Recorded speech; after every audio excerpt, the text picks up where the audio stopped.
Good morning students and friend. हम ICA के study material से सी इंटर के लिए इनकम टैक्स स्टार्ट करेंगे।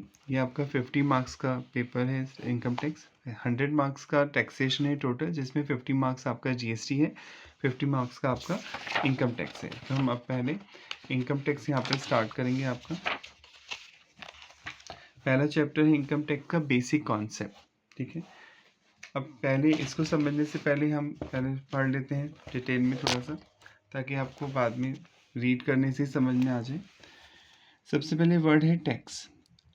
अब क्वेश्चन उठता है सर टैक्स होता क्या? अगर आपसे कोई पूछ रहे what do you mean by tax, तो अगर नॉर्मल वे में डिफाइन करें तो tax is a compulsory charge. Compulsory मतलब देना ही पड़ेगा, मन से तो कोई देता नहीं, कंपलसरी चार्ज है।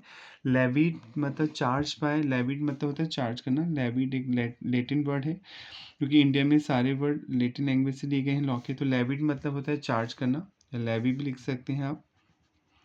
तो tax is a compulsory amount charge और levied by the government for the welfare of the country. जो कंट्री की भलाई करने के लिए सरकार आपसे एक इन्फोर्स कॉन्ट्रीब्यूशन लेती है, आपसे ज़बरदस्ती एक पैसा लिया जाता है। मन से तो कोई देगा भी नहीं, राइट, ऑप्शनल है। तो होता तो फिर टैक्स देते नहीं, 99.99% कोई देता नहीं। तो टैक्स इज अ कंपलसरी और enforce contribution charge by the government for the welfare of the country. तो ये तो इसका मीनिंग हुआ। पर अगर कोई मुझसे पूछे टैक्स क्या होता है, तो मैं बोलूँगा tax is a compulsory, tax is a compulsory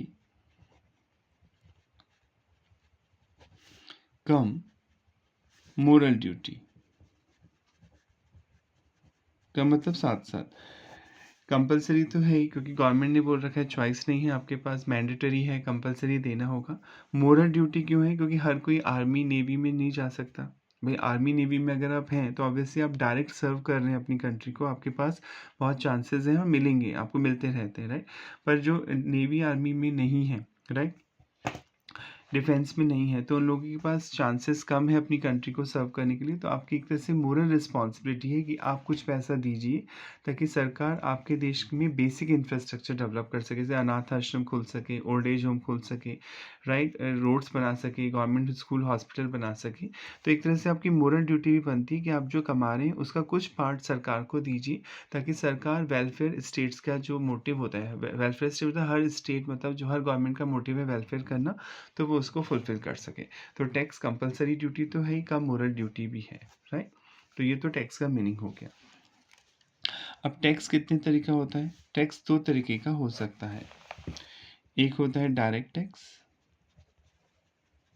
और एक होता है इनडायरेक्ट टैक्स।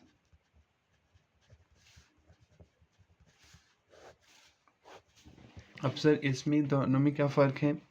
देखिए, डायरेक्ट टैक्स एक ऐसा टैक्स होगा जिसमें पेयर, यानी जो पे कर रहा है टैक्स, एंड बियर, जो उसका बर्डन उठाएगा, bearer, are same person. Direct tax एक ऐसा टैक्स होगा जिसमें payer and bearer are same person. जैसे इनकम टैक्स, आपकी जॉब लग गई, आप इनकम कमा रहे हैं, तो आपको उस इनकम पे टैक्स देना होगा सरकार को, जिसे इनकम टैक्स बोलते हैं। तो वो आप ही तो देंगे, आपके भी यहाँ पे मम्मी पापा भाई बहन कोई फ्रेंड नहीं देगा, आप किसी से लेके भी दे सकते हैं, आप ही को पे करना है और आप ही को उसका बर्डन उठाना है। तो ये होता है डायरेक्ट टैक्स, जिसमें payer bearer are same person. ऐसा कोई भी टैक्स जिसमें पे करने वाला ही उस टैक्स को बियर करेगा, यानी वही देगा अपनी पॉकेट से, किसी और से लेके वो नहीं दे सकता। तो ऐसे टैक्स को डायरेक्ट टैक्स बोलते हैं। जबकि इनडायरेक्ट टैक्स क्या होगा? जिसमें पेयर एंड बियरर, जो उसका बर्डन उठाएगा, बियरर, आर डिफरेंट पर्सन, इसमें डिफरेंट पर्सन होंगे। जैसे for example GST, goods and services tax, ये लगता है गुड्स और सर्विस बेचते हैं, सप्लाई करते हैं आप उस पर। तो जैसे आपने हल्दीराम की शॉप से कोई स्वीट खरीदी, मिठाई खरीदी, तो पे जीएसटी लिया हल्दीराम ने। पे कौन करेगा सरकार को जीएसटी? हल्दीराम। पर बर्डन तो आप पे डाल दिया ना, बियर तो आप करेंगे, आपको देना पड़ा टैक्स अपनी जेब से। तो ये होते हैं इनडायरेक्ट टैक्सेस, जिसमें पेयर क्या करता है, अपना बर्डन शिफ्ट कर देता है कस्टमर पे, और कस्टमर से लेके ही वो सरकार को टैक्स देता है। तो ऐसे टैक्स को आप बोलते हैं indirect tax. Indirect tax is a tax in which payer and bearer are different person. इसके तो बहुत सारे एग्जाम्पल है, कस्टम ड्यूटी जो इम्पोर्ट एक्सपोर्ट पे लगती है, एक्सेट्रा। क्लियर? तो पहला डिफरेंस आई क्या होगा? Direct tax is a tax in which payer and bearer are same person. For example income tax. Property tax भी इसी का एग्जाम्पल है, जो प्रॉपर्टी पे लगता है, प्रॉपर्टी बेचते एक पर्सन को दूसरे पर्सन को से, तो आपको एक पर्सन से दूसरे पर्सन पे जब प्रॉपर्टी बिकती है तो प्रॉपर्टी टैक्स यानी स्टैम्प ड्यूटी देनी होती है। It's an example of direct tax. और इनडायरेक्ट टैक्स क्या होगा, इसमें payer and bearer are different person. Payer कौन होगा, बिजनेसमैन, और बियर कौन होगा, कस्टमर। वो कस्टमर से लेके ही देगा, अपनी जेब से नहीं देगा बिजनेसमैन। तो ऐसे टैक्स को बोलते हैं इनडायरेक्ट टैक्स। आई होप यहाँ तक क्लियर हो गया होगा। दूसरा, डायरेक्ट टैक्स प्रोग्रेसिव नेचर का होता है। प्रोग्रेसिव मतलब जैसे जैसे आपकी इनकम बढ़ती जाएगी आपको टैक्स ज़्यादा देना पड़ेगा। इसमें फिक्स नहीं कि भाई इसी रेट से देना है, रेट चेंज हो जाएगी अकॉर्डिंग टू इनकम। ज़्यादा इनकम है तो ज़्यादा रेट से टैक्स लगेगा, कम इनकम है तो कम रेट से लगेगा, और एक लिमिट से कम इनकम है तो लगेगा ही नहीं, राइट। तो ऐसे टैक्स को बोलते हैं प्रोग्रेसिव नेचर, जिसमें पेइंग कैपेसिटी देखी जाएगी कि आप कितना पे कर सकते हैं, उसके अकॉर्डिंग टैक्स लगाया जाएगा। ज़्यादा कमाएंगे तो ज़्यादा पे कर सकते हो, ज़्यादा टैक्स लगेगा। तो डायरेक्ट टैक्स एक प्रोग्रेसिव नेचर का टैक्स है, जबकि जो इनडायरेक्ट टैक्स है वो रिग्रेसिव नेचर का है।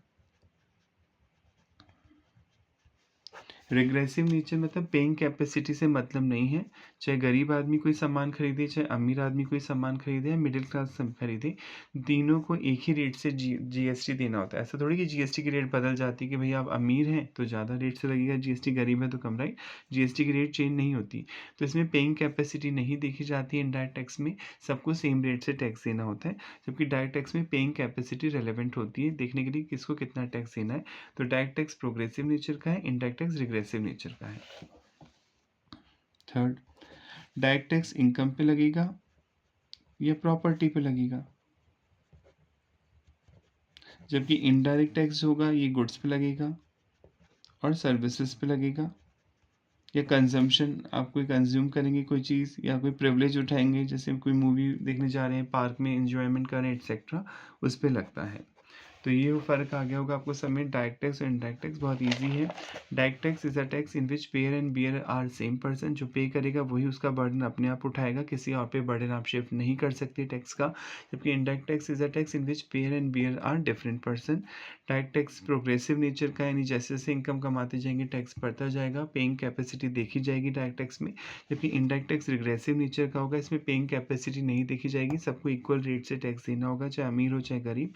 डायरेक्ट टैक्स प्रॉपर्टी और इनकम पे लगता है जनरली, और indirect tax goods services consumption और प्रिविलेजेस पे लगता है। अब हम आगे बढ़ते हैं, अब रीड कर लेते हैं आपकी मॉड्यूल से ताकि आपको समझ में आ जाएगा जल्दी। देखिए, what is the meaning of tax. Tax का मीनिंग क्या होता है। Let us begin by understanding the meaning of tax. समझते हैं। Article 366 sub article 28 of the constitution, संविधान के आर्टिकल 366 में लिखा हुआ है, India define the term taxation as follow. Taxation include the imposition of any tax. Tax का मतलब है कोई भी टैक्स लगाना, इम्पोज मतलब लगाना और इम्पोज करना, वेदर जनरल तरीके से, नॉर्मल लोकल बॉडी भी लगा सकती हैं जैसे JDA, Jaipur development authority, DDA, और स्पेशल टैक्स भी हो सकता है कोई स्पेशल सिचुएशन में। And tax shall B constitute accordingly, और टैक्स वर्ड को इसी के अकॉर्डिंग समझा जाएगा। अब इस लाइन से समझ में ज़्यादा क्लियर नहीं होता, बस ये तो ये बोल रहा है कि टैक्स में टैक्स लगाना आता है। टैक्स जनरल भी हो सकता है, सब पे लग सकता है, लोकल हो सकता है, कुछ लोकल लोगों पे लग सकता है, कुछ स्पेशल लोगों पे भी लग सकता है। अब रियल मीनिंग यहाँ पे लिखा हुआ है, taxes are considered to be cost of living in a society. Tax का मतलब है कि किसी सोसाइटी में आप रह रहे हैं तो आपको उस सोसाइटी को मेंटेन करने के लिए कुछ पेमेंट करना होगा। जैसे आप किसी होटल में जाते हैं तो आपको किराया देना होता है, सेम वही किसी गुड सोसाइटी में आप रह रहे हैं तो सोसाइटी की बेनिफिट उठाने के लिए कुछ कॉस्ट भी बियर करनी होगी, आपको कुछ पेमेंट करना होगा, जिसे टैक्स बोलते हैं। टैक्सेस आर लेविड मतलब चार्ज किए जाते हैं बाय द गवर्नमेंट, सरकार के द्वारा। टू मीट मतलब fulfil the common welfare expenditure of the society, ताकि सरकार सोसाइटी के कॉमन एक्सपेंडिचर को फुलफिल कर सके, जैसे रोड देना, पब्लिक ट्रांसपोर्ट बनाना, गवर्नमेंट स्कूल हॉस्पिटल बनाना। There are two type of taxes, दो तरह के टैक्सेस हो सकते हैं, एक होता है डायरेक्ट टैक्सेस और एक होता है indirect taxes. What do you mean by direct taxes. If tax is levied, levied मतलब होता है चार्ज करना, डायरेक्टली लगता है इनकम पे, वेल्थ पे of a person, then it is a direct tax. The person who pay the tax to the government can not recover it from somebody else, that is the burden of direct tax can not be shifted. For example income tax, यानी जो direct tax है इसमें pair और bearer same person होगा, यानी जो pay करेगा वही उसको बियर करेगा, आप अपने टैक्स का बर्डन किसी और पे शिफ्ट नहीं कर सकते हैं। Indirect tax, if tax is levied on the price of a goods or service, अगर टैक्स किसी गुड्स या सर्विस पे लगता है then it is an indirect tax होगा। For example goods and services tax, GST, और कस्टम ड्यूटी जो import export पे लगती है, इसे इम्पोर्ट एक्सपोर्ट ड्यूटी भी बोलते हैं। जैसे अब इंपोर्ट का मतलब होता है जब इंडिया के बाहर से कोई सामान आ रहा है तो आप उसे इंपोर्ट करने बोलते हैं, और जब इंडिया के बाहर से कोई इंडिया में से कोई सामान इंडिया के बाहर जाता है तो उसे एक्सपोर्ट बोलते हैं, और उस पर एक टैक्स देना होता है जिसे कस्टम ड्यूटी बोलते हैं। In the case of indirect taxes the person paying the tax passes on incidence to another person. Incidence मतलब बर्डन, अगर इंडायरेक्ट टैक्स में जो टैक्स का बर्डन है वो आप किसी दूसरे पर्सन पे शिफ्ट कर सकते हैं। दूसरा पर्सन वो कौन होगा? कस्टमर। यानी इंडायरेक्ट टैक्स देगा कौन? बिजनेसमैन, पर बर्डन किस पे डाल देगा? कस्टमर पे। टाइप ऑफ टैक्सेस आप पढ़ चुके हैं, डायरेक्ट टैक्स, इनडायरेक्ट टैक्स होता है। इनकम टैक्स डायरेक्ट टैक्स का एग्जांपल है। Tax on undisclosed foreign income, undisclosed मतलब कोई इनकम आप छुपाते हैं, फॉरेन इनकम वगैरह, फॉरेन में कोई एसेट है तो उस पर भी टैक्स लगेगा, जो आप पढ़ेंगे आगे, वो भी डायरेक्ट टैक्स का एग्जाम्पल है। इनडायरेक्ट टैक्स में जीएसटी आता है मेनली, और कस्टम आता है, और भी टैक्सेस आते हैं, और मेनली दो मेजर टैक्सेस होते हैं। अब नेक्स्ट क्वेश्चन है, वाई आर टैक्सेस लेविड? क्यों टैक्स लगाया जाता है? इजी है, गवर्नमेंट के पास कोई मशीन तो है नहीं कि नोट छापती रहेगी, राइट? जो नोट करेंसी प्रिंट होती है वो डिमांड सप्लाई के अकॉर्डिंग होती है, जो नीड होती है, ऐसा नहीं अनलिमिटेड आप छाप देंगे। तो गवर्नमेंट को भी पैसा चाहिए कंट्री के डेवलपमेंट के लिए, तो वो पब्लिक से एक नॉमिनल अमाउंट चार्ज करती है, आपकी इनकम पे टैक्स लगाती है, इसलिए टैक्स लगाया जाता है for the welfare of the society. The reason for levy of taxes is that, tax लगाने का रीज़न क्या है? They constitute the basic source of revenue, वो गवर्नमेंट के लिए मेन इनकम है to the government. Revenue so raised is utilise for meeting the expenses. Revenue क्यों लेती है सरकार आपसे? टू रेज मतलब लेती है, यूटिलाइज द मीटिंग मतलब फुलफिल कर सके द एक्सपेंसेस ऑफ, ये खर्चे उठा सके गवर्नमेंट। जैसे डिफेंस का खर्चा, प्रोविज़न फॉर एजुकेशन दे सके government, health care infrastructure develop कर सके, रोड डैम एक्सेट्रा, इससे गवर्नमेंट आपसे टैक्स लेती है। यहाँ तक तो आएगा होगा, आई होप। आगे बढ़ते हैं। अब आगे पढ़ने से पहले हम समझ लेते हैं, ये तो हमने पढ़ लिया कि टैक्स का मतलब क्या होता है। Tax is a compulsory come moral duty, यानी कंपलसरी तो है ही जो गवर्नमेंट लगा रही है, मोरल है कि आपकी रिस्पॉन्सिबिलिटी है, आप कंट्री के लिए कुछ करना चाहते हैं तो अपनी इनकम का कुछ नॉमिनल अमाउंट आप पे करेंगे, जिसे आप टैक्स बोलते हैं। अब टैक्स लगाने के लिए सरकार क्या क्या प्रोसेस अपनाएगी, क्या प्रोसेस है? तो ये कॉन्स्टिट्यूशन में लिखा हुआ है कि बिना कानून बनाए आप टैक्स नहीं ले सकते हैं पब्लिक से, ठीक है। No tax will be collected from the public except by making law, यानी बिना कानून बनाए आप टैक्स नहीं लेंगे। अब कानून कैसे बनता है ये समझना ज़रूरी है। पहले इंडिया में कोई भी कानून कैसे बनता है, ठीक है, तो हम इसको थोड़ा ब्रीफली समझ लेते हैं। सबसे पहले कानून बनाने के लिए आपके पास एक टॉपिक होना चाहिए। टॉपिक या सब्जेक्ट मैटर, भैया किस पे कानून बनाना है, किस विषय पे, किस सब्जेक्ट पे आपको कानून बनाना है। तो फर्स्ट स्टेप होगी टॉपिक या सब्जेक्ट मैटर। अभी टॉपिक कहाँ से मिलेगा सर? सरकार कहाँ से लेगी? पब्लिक ओपिनियन से लेगी या अपने आप डिसाइड करेगी? नहीं, गवर्नमेंट जब कॉन्स्टिट्यूशन बनाया गया, इंडिया में संविधान बनाया गया, तो लॉ मेकर को पहले से पता था कि इंडिया में दो गवर्नमेंट पैरेलल चलेंगी, एक होगी सेंट्रल गवर्नमेंट, एक होगी स्टेट गवर्नमेंट। तो जब दो सरकारें पैरेलल चलेंगी तो दोनों में क्लैशेस होंगे। सेंट्रल गवर्नमेंट बोलेगी मेरी बात मानी जाएगी, स्टेट गवर्नमेंट बोलेगी मेरी बात मानी जाएगी, दोनों में लड़ाइयाँ हो सकती हैं, दोनों में क्लैशेस हो सकते हैं। तो लॉ मेकर ने पहले ही कॉन्स्टिट्यूशन में एक 7th शेड्यूल दिया, 7वीं अनुसूची, स्केड्यूल या शेड्यूल। इस 7वीं अनुसूची में उसने 3 लिस्ट दी लॉ मेकर ने। एक है यूनियन लिस्ट, कॉन्स्टिट्यूशन के 7th शेड्यूल में लिखा गया है। एक है स्टेट लिस्ट, राज्य सूची, और एक है कॉन्करेंट यानी मिक्स लिस्ट। जिन टॉपिक्स के नाम यूनियन लिस्ट में आते हैं, जो टॉपिक्स है, इनकम टैक्स यूनियन लिस्ट का पार्ट है जो आप पढ़ रहे हैं, इनकम टैक्स, तो इस पे कोई भी चेंजेस करना, कोई भी रूल्स रेगुलेशन बनाना सेंट्रल गवर्नमेंट ही कर सकती है। जो टॉपिक यूनियन लिस्ट में आते हैं, जो टॉपिक स्टेट लिस्ट में आते हैं उन पे स्टेट गवर्नमेंट ही कानून बना सकती है। जैसे एग्रीकल्चर इनकम पे कोई टैक्स लेना है तो स्टेट गवर्नमेंट। कॉन्करेंट में मिक्स टॉपिक आते हैं, इस पर सेंट्रल गवर्नमेंट भी कानून बना सकती है, स्टेट गवर्नमेंट भी कानून बना सकती है इन टॉपिक्स पे। अगर जब तक स्टेट गवर्नमेंट नहीं बना सॉरी जब तक सेंट्रल गवर्नमेंट नहीं बनाती तब तक स्टेट गवर्नमेंट का ही कानून माना जाएगा, पर जब सेंट्रल गवर्नमेंट बना देगी तो वही प्रिवेल करेगा। तो पहली लिस्ट, कोई भी कानून बनाना है इंडिया में तो पहला होता है टॉपिक या सब्जेक्ट मैटर चूज़ करना, और वो कहाँ से मिलेगा, या अगर सेंट्रल गवर्नमेंट बना रही है तो यूनियन लिस्ट में होगा वो टॉपिक, स्टेट गवर्नमेंट बनाए तो स्टेट लिस्ट में होगा या कॉन्करेंट लिस्ट में होगा। पर मान लो वो टॉपिक है ही नहीं सर, तो क्या करना होगा? तो पहले आपको कॉन्स्टिट्यूशन में अमेंडमेंट करना होगा, यानी कॉन्स्टिट्यूशन को थोड़ा सा चेंज करना होगा, वो टॉपिक ऐड करना होगा कॉन्स्टिट्यूशन में, और फिर ही सरकार उस पर कानून बना सकती है। जैसे फॉर एग्जांपल जीएसटी आया इंडिया में, गुड्स एंड सर्विसेज टैक्स, तो आपको हैरानी होगी जान के, या पता होगा कि वो किसी भी लिस्ट में था ही नहीं, ना वो यूनियन लिस्ट में था, ना वो स्टेट लिस्ट में लिखा हुआ था, ना वो कॉन्कर में। और एग्जैक्ट नाम से लिखा होना चाहिए गुड्स एंड सर्विस, ये नहीं कोई टैक्स लिखा है, केवल एग्जैक्ट नाम में मैच होना चाहिए जिस पे आप कानून बनाना चाहते हैं। तो गुड्स एंड सर्विस टैक्स के नाम से कोई था ही नहीं टॉपिक। तो पहले सरकार ने कॉन्स्टिट्यूशन को चेंज किया, एक नया आर्टिकल 246A जोड़ा कॉन्स्टिट्यूशन में, और उसके बेस पे जीएसटी इंडिया में लगाया गया।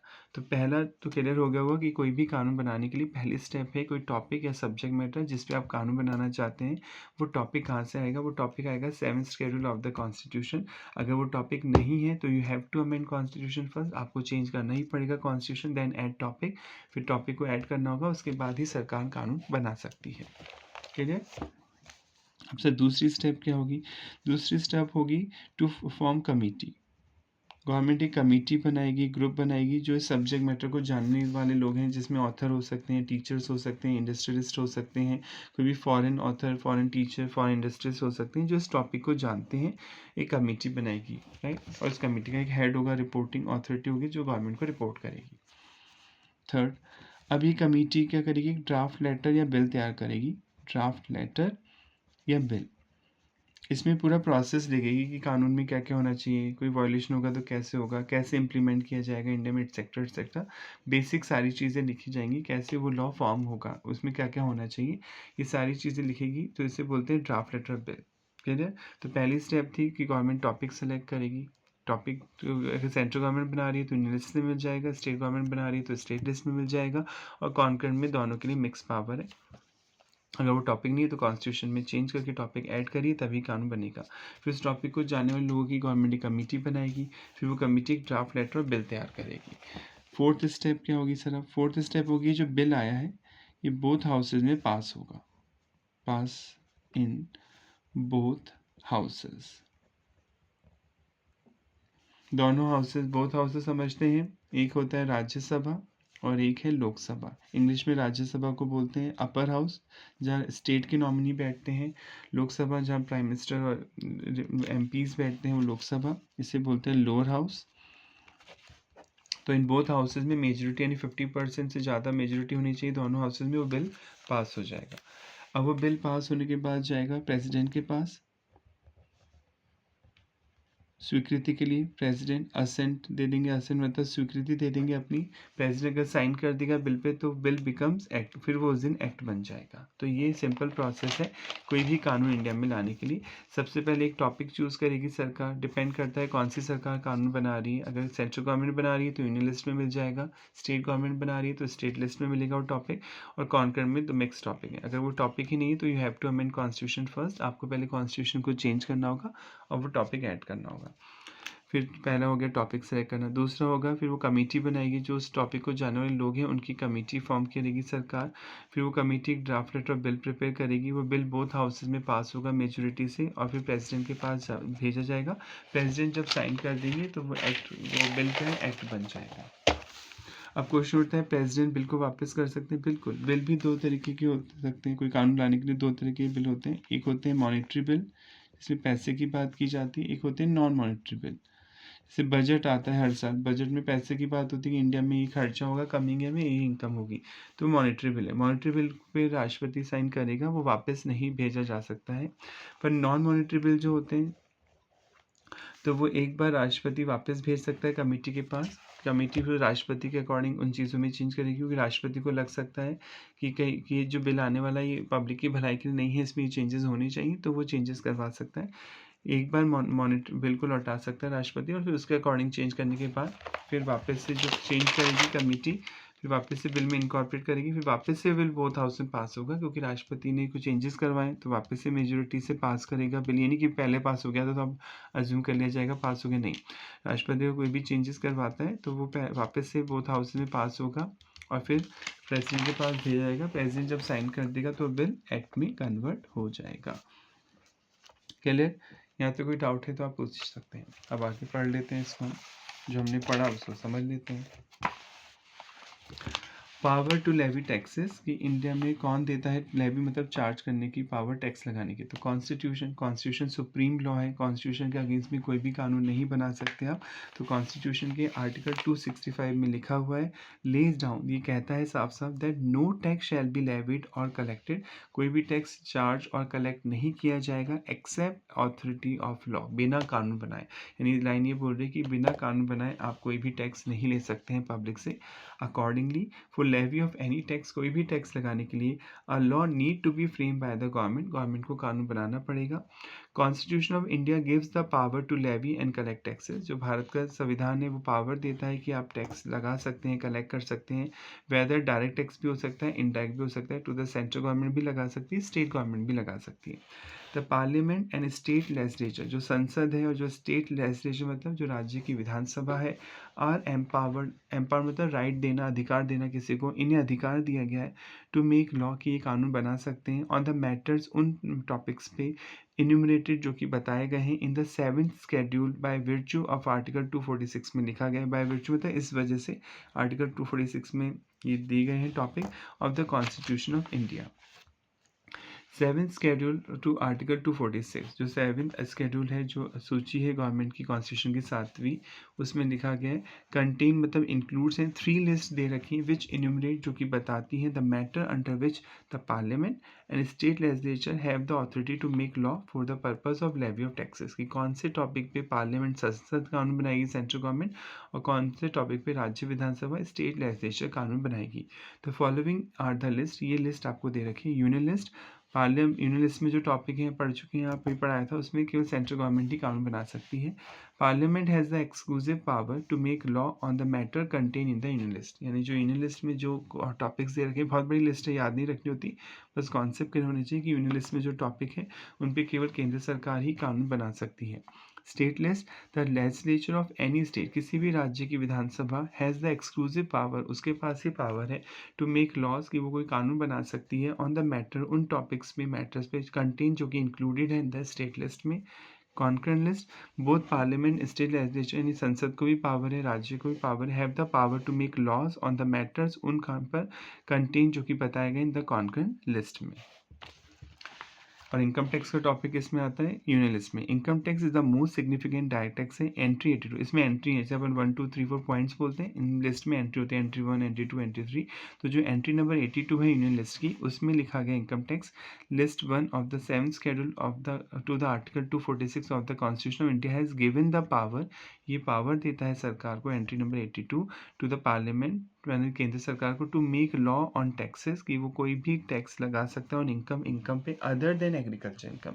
एग्रीकल्चर इनकम पे तो स्टेट गवर्नमेंट को पावर है, इसलिए एग्रीकल्चर इनकम के अलावा कोई इनकम है तो उस पर कानून बना सकती है, केवल सेंट्रल गवर्नमेंट ही कानून बना के कोई टैक्स कलेक्ट कर सकती है। अब नेक्स्ट टॉपिक समझते हैं।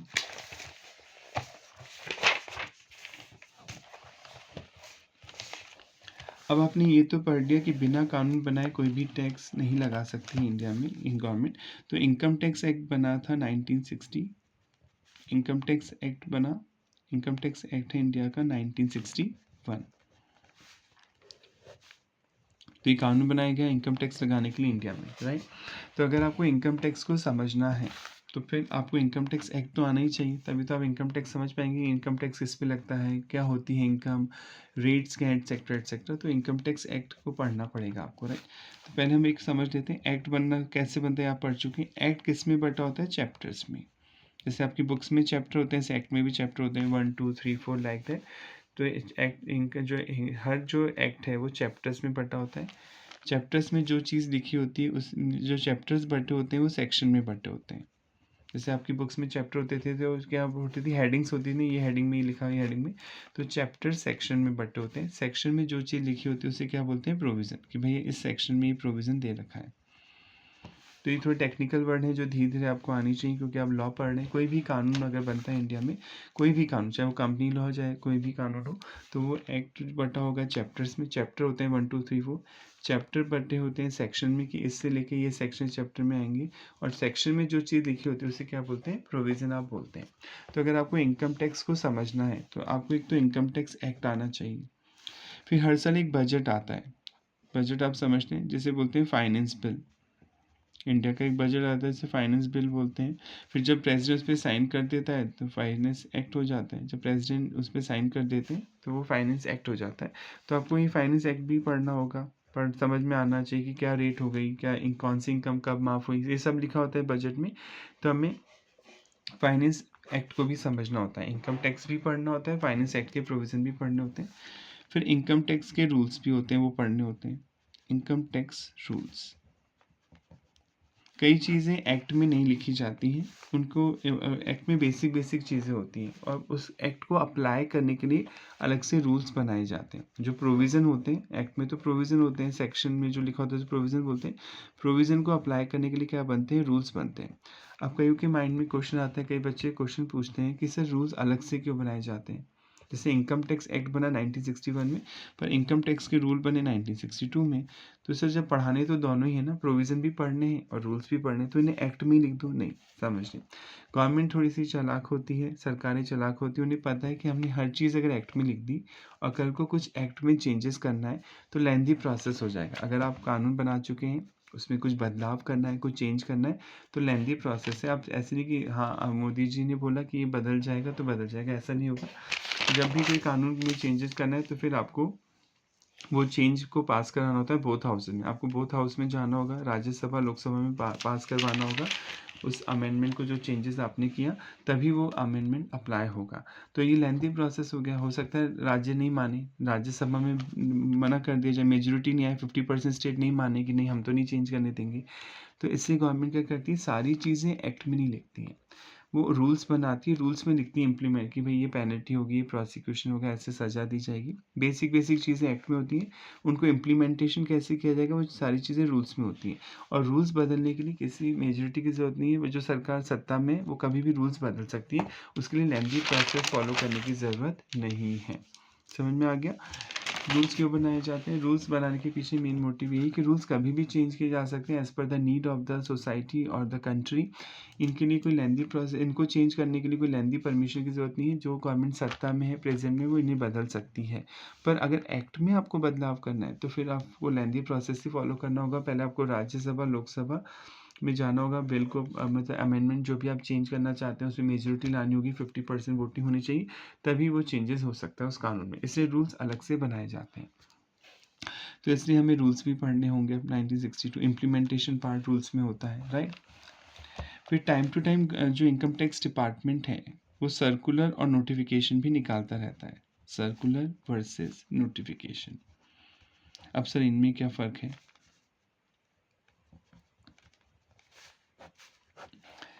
देखिए इनकम टैक्स डिपार्टमेंट है, पहले इसे भी समझ लेते हैं। इंडिया में एक रेवेन्यू एक्ट बना हुआ है, रेवेन्यू एक्ट कि रेवेन्यू मतलब इनकम, कि इंडिया में गवर्नमेंट इनकम कैसे कलेक्ट करेगी। तो रेवेन्यू एक्ट में दो बोर्ड बनाए गए। बोर्ड मतलब दो कमेटी जिनका रिस्पॉन्सिबिलिटी है भारत सरकार के बिहाफ पे इनकम कलेक्ट करना। एक है CBDT, central board of direct tax बोलते हैं।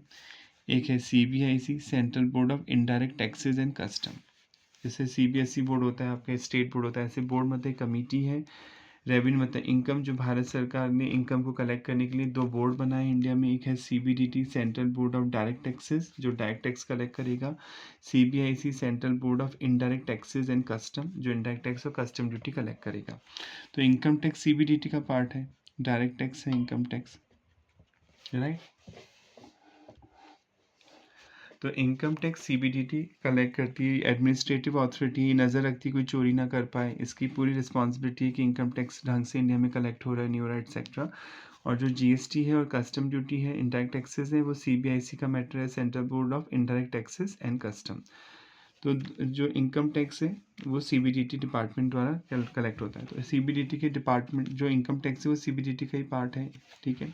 तो हर इनकम टैक्स हर शहर में, बड़े बड़े शहरों में इसके डिपार्टमेंट है। तो मान लीजिए कोई चेंज किया इनकम टैक्स डिपार्टमेंट, CBDT ने कोई चेंज किया, जो सब डिपार्टमेंट्स को पता होना चाहिए।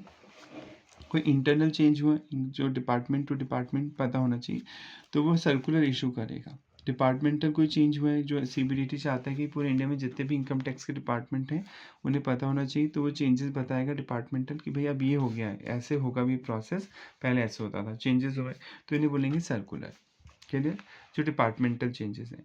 अब मान लीजिए कोई ऐसा चेंज किया है सीबीडीटी ने जो पब्लिक एट लार्ज को बताना है, जो पूरे पब्लिक को ही बताना पड़ेगा, तो इसके लिए सरकार क्या निकालेगी, नोटिफिकेशन। तो नोटिफिकेशन होता है। फ़र्क आ गया। सर्कुलर मतलब एक नैरो वर्ड हो गया। सर्कुलर का मतलब होता है जो विद इन डिपार्टमेंटल कोई चेंजेस हुआ है तो वो इन्फॉर्म करना है सरकारों को या कोई बोर्ड को, तो वो सर्कुलर इशू वर्ड यूज़ करते हैं। अगर पब्लिक एट लार्ज को इन्फॉर्म करना है तो उसे नोटिफिकेशन बोलते हैं। तो हमें ये भी पढ़ने होंगे इनकम टैक्स में, क्योंकि जो सर्कुलर होते हैं, जो नोटिफिकेशन होता है, अगर वो एसएससी मतलब जो टैक्स पेयर के बेनिफिट के हैं तो उनको पढ़ना होता है, तभी तो आप ढंग से अप्लाई कर पाएंगे, इनकम टैक्स के रूल्स को फॉलो कर पाएंगे। तो हमें ये भी पढ़ना होगा circular notification time to time income tax को समझने के लिए। तो एक तो इनकम टैक्स को समझने के लिए हमें इनकम टैक्स एक्ट पढ़ना होगा 1961, इनकम टैक्स के रूल पढ़ने होंगे 1962, एक सर्कुलर नोटिफिकेशन इशू पढ़ने होंगे जो टाइम टू टाइम गवर्नमेंट और सीबीडीटी इशू करते रहते हैं। फिर एक पढ़ने होंगे लास्ट में लीगल डिसीजन। एक्ट तो बन गया, पर जरूरी थोड़ी एक्ट में सारी चीज़ें सही लिखी जाए।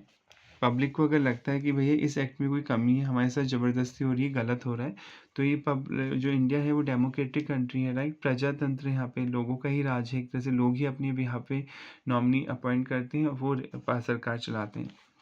तो जो कानून बना, अगर पब्लिक को लगता है कि इसमें कोई कमी है तो आप केस कर सकते हैं सरकार पर, डिपार्टमेंट पे, इनकम टैक्स डिपार्टमेंट। केस मतलब सूट फाइल कर सकते हैं।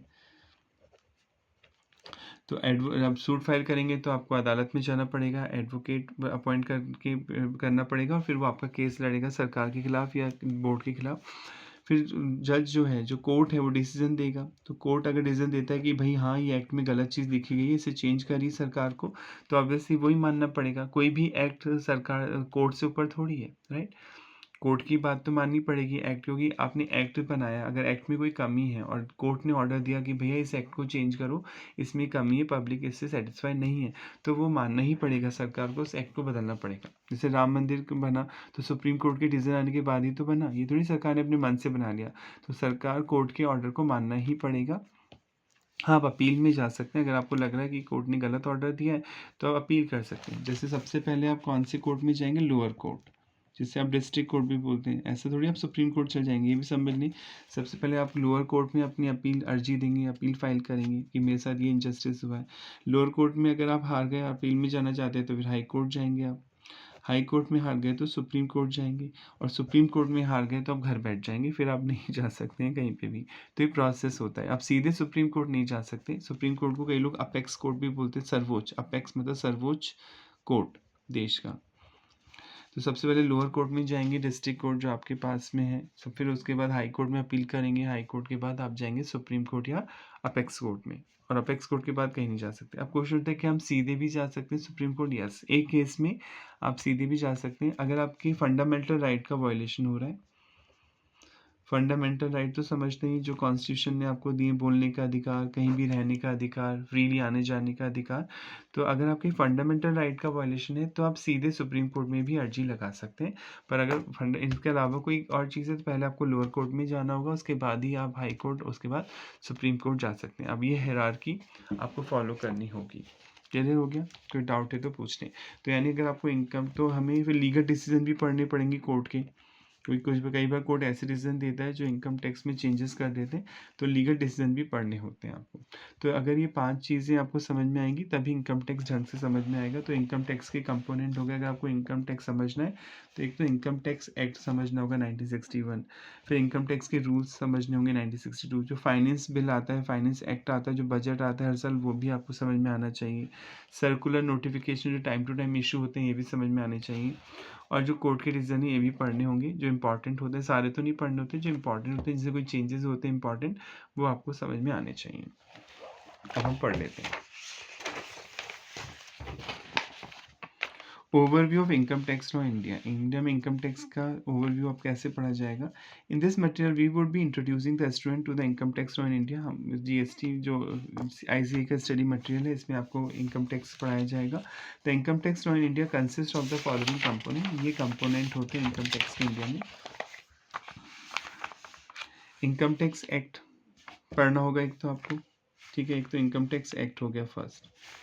फिर आपको बजट जो हर साल आता है वो समझ में आना चाहिए, इनकम टैक्स को समझना है। फिर इनकम टैक्स के रूल पढ़ने होंगे, circular notification time time issue होते हैं ये समझने होंगे, और legal decision of the court ये समझने होंगे। ये 5 कंपोनेंट आएंगे ढंग से तो आपको इनकम टैक्स पूरा समझ में आ जाएगा। तो आई होप यहाँ तक आपको समझ में आ गया होगा। अगर फिर भी कोई प्रॉब्लम है, कोई डाउट है, तो आप कमेंट करके पूछ सकते हैं।